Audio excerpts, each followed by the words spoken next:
नमस्कार, मैं हूँ रविशंकर शर्मा बुलंद युवा न्यूज़ के साथ हाजिर हुए हैं गांव की सरकार में। और गांव की सरकार का प्रारूप कैसा होना चाहिए, कैसे प्रतिनिधि होने चाहिए।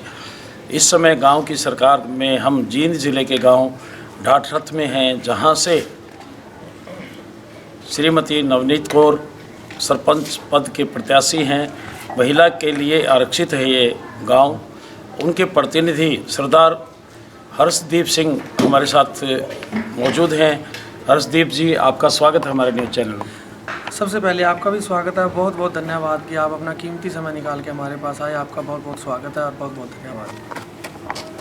हर्षदीप जी, किन मुद्दों को लेकर आप चुनाव मैदान में? ऐसा है सर, मुद्दे तो कभी गांव में ख़त्म ही नहीं होते, लेकिन हम मुद्दों की उनकी बात करेंगे कि जिनको प्रायोरिटी देने की ज़रूरत है, जो सबसे पहले करने की ज़रूरत है।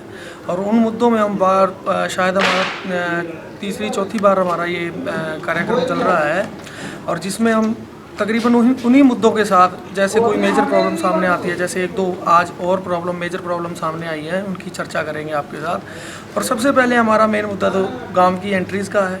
जो गांव की एंट्रीज़ हैं वो बिल्कुल भी अच्छी नहीं है, उनको अच्छा करने के। और उसके बाद पानी की निकासी का मुद्दा है, पानी साफ पीने का पानी का मुद्दा है। और इसी के साथ गांव की जो गलियां हैं और खेतों की जो कच्ची प्लाटियां हैं, रास्ते कच्चे हैं, उनको अच्छे ढंग से पक्के करने का, इन्हीं मुद्दों के साथ। और जैसे हमारे गांव में थोड़ा मुद्दा है कि जो सबसे मेजर प्रॉब्लम आ रही है, जो आज ही देखने को मिली है, कि जो लड़कियों वाला स्कूल है हमारे गांव में, उसमें टीचर्स की प्रॉब्लम है।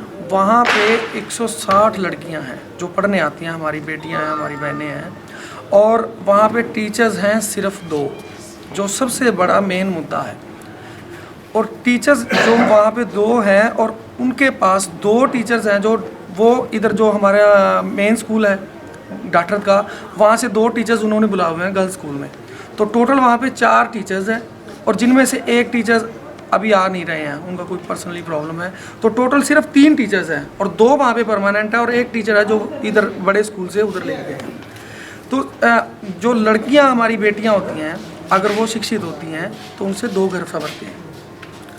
और अगर उनके पास उनको पढ़ाने वाले ही नहीं होंगे तो वो कैसे 2 घर को आगे बढ़ा पाएंगे। तो सबसे बड़ा मुद्दा है हमारा कि जो उस स्कूल का है, उनको अपग्रेड कराने का, उनको टीचर्स को अवेलेबिलिटी कराने का। टीचर्स को अगर हम गांव हमें आशीर्वाद देता है तो हम, और चाहे देखिए, जीत हार जो होती है वो होती है किस्मत की। हम अपनी तरफ से गांव के मुद्दों के साथ आगे आए हैं, और गांव के मुद्दों में जो सबसे बड़ा मेन मुद्दा है वो है शिक्षा का। और शिक्षा के मुद्दे को हम बिल्कुल भी पीछे नहीं छोड़ सकते। जैसे स्कूल की प्रॉब्लम है, उसको बिल्कुल साथ में लेके फर्स्ट नंबर पे प्रायोरिटी देने की। जिन भी मुद्दों की हम चर्चा कर रहे हैं वो सबको प्रायोरिटी देने की ज़रूरत है हमें। किस तरह के ऐसे मुद्दे हैं हर्षदीप जी? जैसे अभी हम स्कूल के जो अधिकारी हैं उनसे भी बात करेंगे कि जो अभी मुद्दा सामने आया कि जो वहाँ पे टीचर्स नहीं हैं, और हम सरकार से भी निवेदन करेंगे कि इस हमारे जो मुद्दा है ये, इसको सुलझाया जाए, इसको सॉर्ट आउट किया जाए। क्योंकि अगर देखिए शिक्षा के मामले में ही हम पीछे रह जाएंगे तो लड़कियां जिन्होंने 2 घर को संवारना होता है वो कैसे संवार पाएंगे। तो और अगर वो अभी फ़िलहाल के टाइम नहीं हो सकते तो हम कोशिश करेंगे कि किसी ना किसी जैसे प्राइवेट तरीके से टीचर्स अवेलेबल करवा के वहाँ पे बच्चों को पढ़ाने का कार्य जोरों पर किया जाए। क्योंकि अगर वहाँ टीचर्स ही नहीं है तो स्कूल किस काम का। तो हमारा यही प्रयास रहेगा कि हम वहाँ पे टीचर्स को अवेलेबल कराएं। सबसे पहले जो हमारा प्रायोरिटी रहेगी, जो आज ही निकल के आया है सामने होगा, और इस पर हम कोशिश करेंगे, काम करेंगे। और बिल्कुल ये हमारा वादा है कि हम सरकार से भी अपील करेंगे। अगर गाँव, हमारी सबसे पहले तो यही विनती है कि गाँव हमें आशीर्वाद दें। ये जैसे कि आपने एजुकेशन की बहुत बड़ी समस्या जो बेटियों के लिए शिक्षा की है, शिक्षकों की कमी है और अन्य जो समस्याएं हैं, और आज इस पे मेन फोकस करने की ज़रूरत है।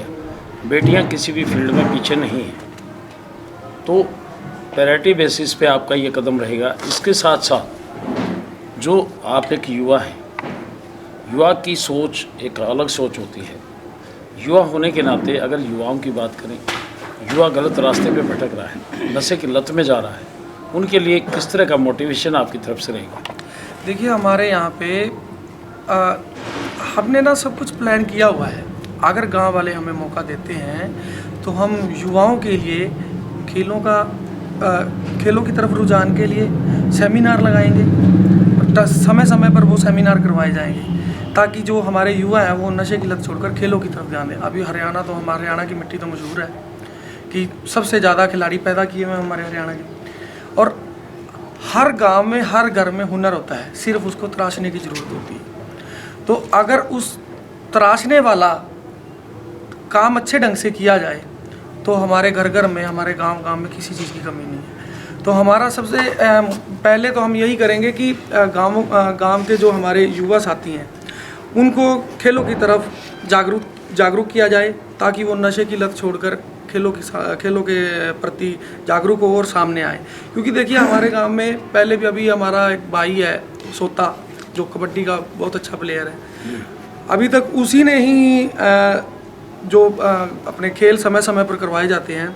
तो हम पूरे गांव वाले उसका बहुत धन्यवादी हैं पूरे गांव वाले उसके, जो वो पूरे नौजवानों को, युवाओं को प्रेरित करता है और पूरे गांव के सहयोग से वो खेल करवाए जाते हैं। और आगे भी समय समय पर युवाओं के प्रति सेमिनार लगवाए जाएंगे और खेलों के प्रति जागरूक किया जाएगा ताकि वो जो ये नशे की लत चली हुई आज गांव के अंदर मेन मुद्दा चला हुआ है, और हाँ इसके साथ साथ हम नशे के प्रति जो जागरूक अभियान है वो भी चलाया जाए। नशे के प्रति नौजवानों को जागरूक करने का अभियान भी चलाया जाएगा। ये समय समय के ऊपर होगा। हमारी सिर्फ यही बेनती है कि गांव वाले हमें एक बार मौका दें, सेवा करने का मौका दें। पानी की समस्या, पीने के पानी की समस्या और गंदे पानी की निकासी की बात अगर करें, ये हर गांव अछूता नहीं है इन समस्याओं से, और इस गांव में भी इस तरह की अव्यवस्थाएं रहती हैं। और एजुकेशन की दिशा में आपने बात की है, बसों की आवाजाही बहुत कम है इस रोड पे, तो बेटियों को, बच्चों को एजुकेशन के लिए बाहर जाना पड़ता है, काफ़ी मशक्क़त करनी पड़ती है ट्रांसपोर्ट के लिए, क्या कदम रहेगा?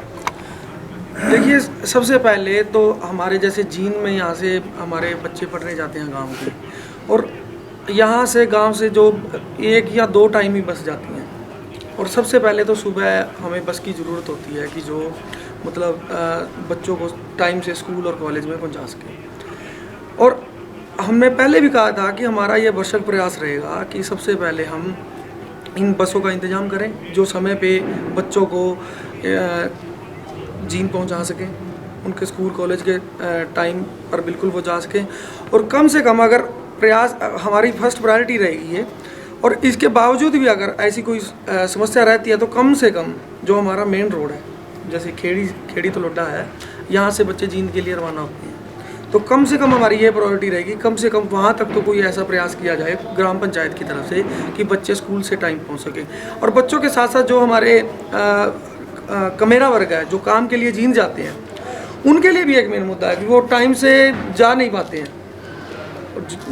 जिनका समय है जैसे 8 बजे से उनका काम शुरू होता है, और तो वो भी टाइम पे नहीं पहुंच पाते हैं। तो ये भी एक ट्रांसपोर्ट का भी मेन मुद्दा है हमारे गांव में, क्योंकि ये मेन रोड से लिंक रोड में हो गया हमारा गांव। तो हमारा ये प्रयास रहेगा कि इन सभी मुद्दों को मद्देनजर रखते हुए इनको सॉर्ट आउट किया जाए।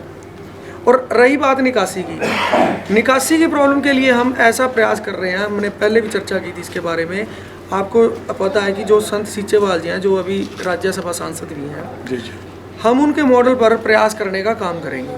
जैसे उन्होंने वाटर रिसाइकलिंग ट्रीटमेंट लगाए हुए हैं कि बरसाती पानी को कैसे रीट्रीट किया जाए, और जैसे जो निकासी वाला सिस्टम है जिसमें से, और निकासी वाला सिस्टम है उसमें से भी हमने जो गांव के हमारे जोड़ हैं उनको जैसे किसी एक ऐसा प्लान तैयार करेंगे कि उनको सबको अटैच करके और वो सारा ड्रेन की तरफ लेके जाया जाए, ताकि जो जैसे हमारे उधर बांगा जोड़ है खरक वाले रास्ते के पास, और जब अभी भी आप देख सकते हैं वहाँ पे जाके वो जोड़ फुल भरा हुआ है, और वो उस जोड़ से जो जब पानी उसमें जा नहीं पाता तो वो गली अभी वो 12 महीने बिल्कुल वहाँ पे चिकड़ रहता है, बिल्कुल भी वहाँ मतलब पानी भरा रहता है। कोई भी ऐसा आदमी नहीं है जो वहाँ से बिल्कुल सेफ चला जाए। वो दूसरी तरफ से लोग जाते हैं। सबसे पहला काम तो एक तो वो गली वाला हमारा सबसे पहला प्रयास रहेगा, और दूसरा ये इधर है जब खेड़ी की तरफ से आते हैं, जो पानी वाली टंकी है उसके पास का रास्ता है, उसका सौंदर्यीकरण करना और नवीनीकरण करने का हमारा ये प्रयास रहेगा। तो जैसे जो सबसे पहले देखिए, जब भी कोई गांव में बाहर का आता है और उनके आने के बाद एक ही होता है कि इतना बड़ा गांव है और यहाँ पे कुछ काम ही नहीं हो रहा। देखिए ये सबके लिए बड़ी बेइज्जती की बात है। बहुत ही भद्दा फील होता है जब कोई बाहर का आके ऐसे कहता है कि इतना बड़ा गांव है, यहाँ की ग्राम पंचायत क्या कर रही है, गाली दे निकलते हैं, मतलब इतना बुरा। और जब वहाँ बरसात का टाइम होता है तो वहाँ पे बाहर आते हैं जिनको कुछ पता ही नहीं है कि कहाँ खड्डा है, कैसे है। हमारे ऐसे बरसात के टाइम में काफ़ी पानी भरा हुआ था और बाहर से आ रहे थे, 2 कपल था एक, और वो उधर सारे उधर पानी के अंदर गिर गए थे। तो मतलब ये जो मेन समस्याएं हैं, ये इन सबसे पहले प्रायोरिटी तो इनको देनी पड़ेगी। और फर्स्ट प्रायोरिटी में 4-5 चीज़ें हैं। पानी की निकासी हो गया, साफ़ पानी की सप्लाई हो गया, घर घर में पानी की सप्लाई होगी, और एक शिक्षा का मुद्दा जो टीचर्स की अवेलेबिलिटी है।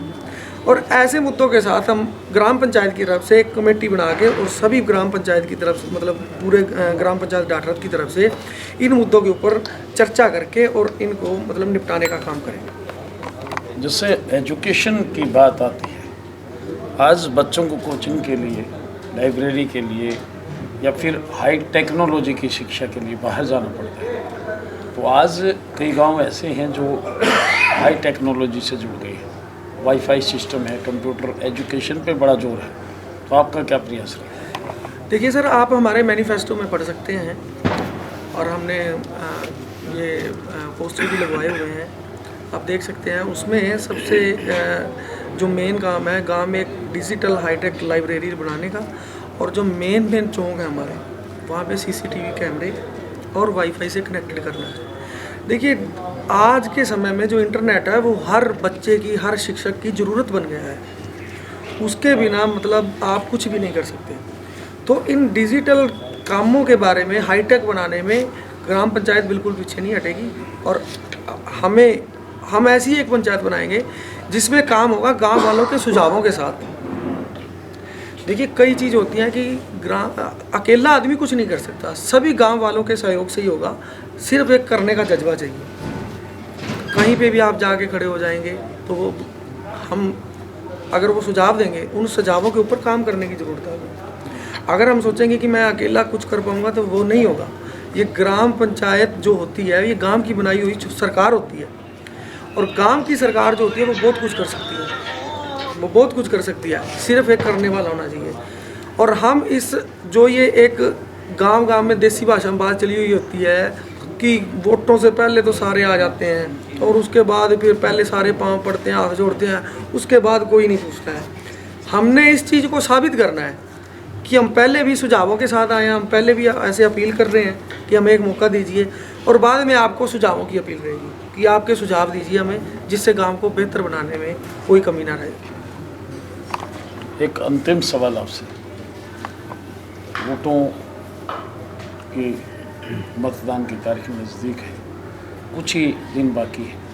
आप अपने मतदाताओं को, गांव वासियों को किस तरह का मोटिवेशन संदेश का आह्वान करना चाहते हैं? देखिए पूरे गांव में एक परिवर्तन की लहर चली हुई है। हर बंदे के, हर घर में ये आवाज़ चली हुई है कि इस बार परिवर्तन होना चाहिए, कि युवा साथी है हमारा, युवा बेटा है, ये गांव के लिए कुछ कर सकती है। और ये हमारा पूरे गांव से वादा है कि अगर हमें गांव आशीर्वाद देता है, मौका देता है, तो हम बिल्कुल भी पीछे नहीं हटेंगे किसी भी काम को करने में। और मेरी सभी गाँव वासियों से हाथ जोड़ के अपील है कि आने वाली 2 तारीख को गिलास का बटन दबाकर हमें सेवा करने का मौका दें। बहुत बहुत धन्यवाद।